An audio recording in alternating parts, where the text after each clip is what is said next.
me 3 days to get here. I'm in northeast Afghanistan, in Badakhshan, which is one of the remotest parts of Afghanistan.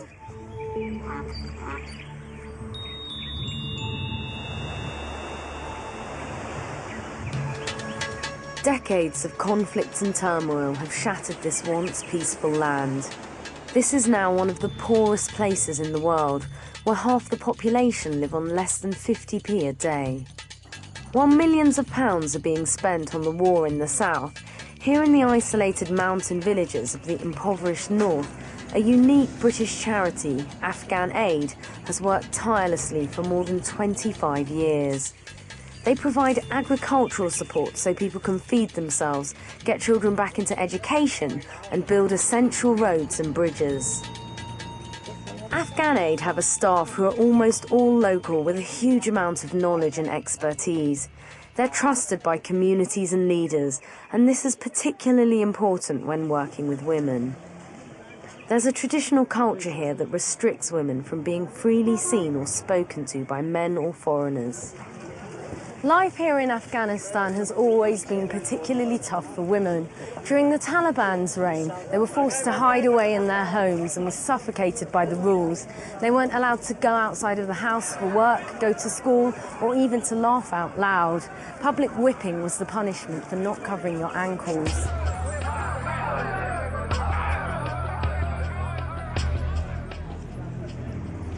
When the Taliban fell in 2001, there was optimism that women's lives would improve.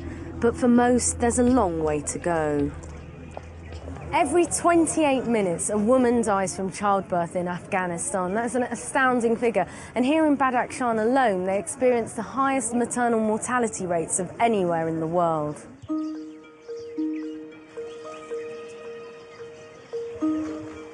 There are only about 2,500 midwives in a country of around 30 million people.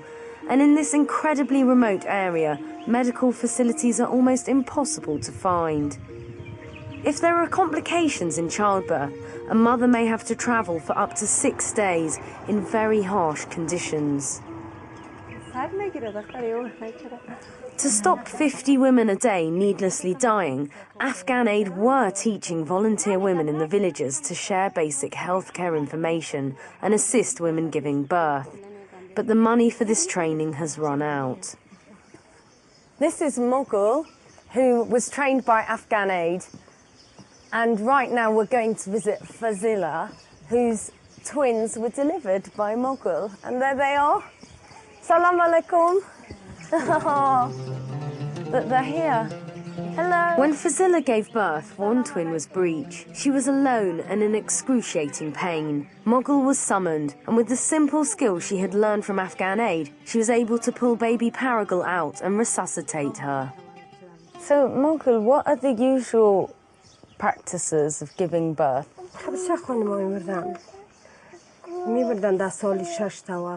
Mughal says it was very normal for women to die due to heavy bleeding. Because traditionally women sit over a hole to give birth, they can hemorrhage and die. Babies are often put in animal dung, and it sounds weird, but the thought behind it is that it keeps the babies warm. Oh, she's so cute and so happy. So this is the baby that Mughal saved, pulled out. Breech birth from Fazila. Fazila, how do you feel about what Mughal did?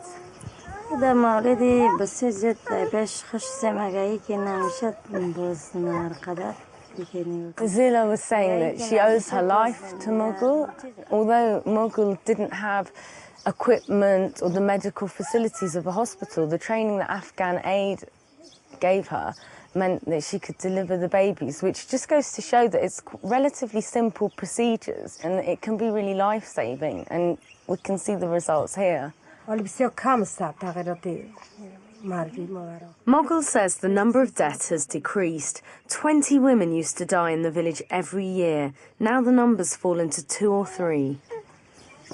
So those two little cuties are the happy part of the story. But the sad part of the story is that the funding has run out. So Afghan Aid can't train up more women like Mughal to be able to deliver happy and healthy babies, which means that there'll be deaths in villages everywhere. This village is lucky to have Mogul. It only costs £10 to train people like Mogul, and they can teach other women in the village the simple healthcare that will save lives.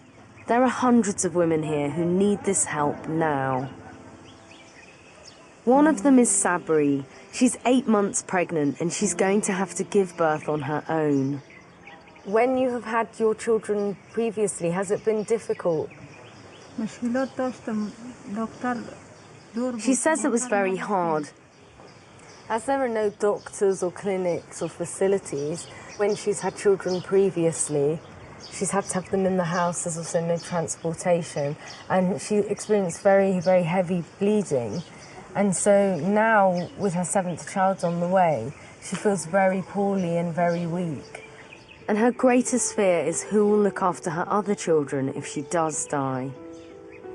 So you see, Afghan Aid really do need your help so that they can get their healthcare workers back into remote villages again, administering relatively simple procedures that will mean mums like Sabri don't have to go through childbirth alone and afraid again.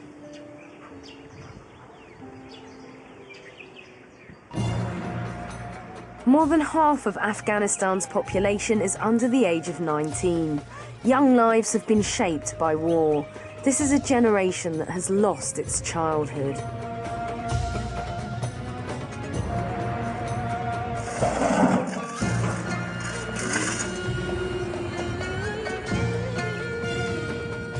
Nearly a quarter of children don't reach the age of 5, and those who do survive often have to work hard with no chance of going to school.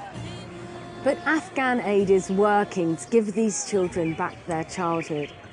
Over the last few years, it's reached out to more than 3,000 children, giving them a place to meet and share their problems. It also teaches them to gain the confidence to demand basic rights and education, and of course, simply to play. More than half of Afghan girls under 16 are forced into marriages, often to men more than twice their age. They're married long before their immature bodies can cope with the rigours of childbirth, which makes them 5 times more likely to die than women in their 20s. Asima is just 16. She was forced to be engaged at 14. Asima says that with Afghan Aid's teaching and support, she was brave enough to convince her family to break the engagement so she can finish school and achieve her dream to be a doctor. Asima says, and it's really brilliant that she's got it all planned out. After school, then she wants to go to university, and, you know, she's really excited. You can just see in her face. I mean, the opportunities that she has that she wouldn't have had she got married at such a young age are just amazing. I'm deeply moved by the sheer resilience of these communities against such adversity. Just £25 a month will pay a teacher's salary for a year, and a one-off donation of £10 is enough to train someone like Mogul for life. She can then save the lives of hundreds of women and babies. Thank you.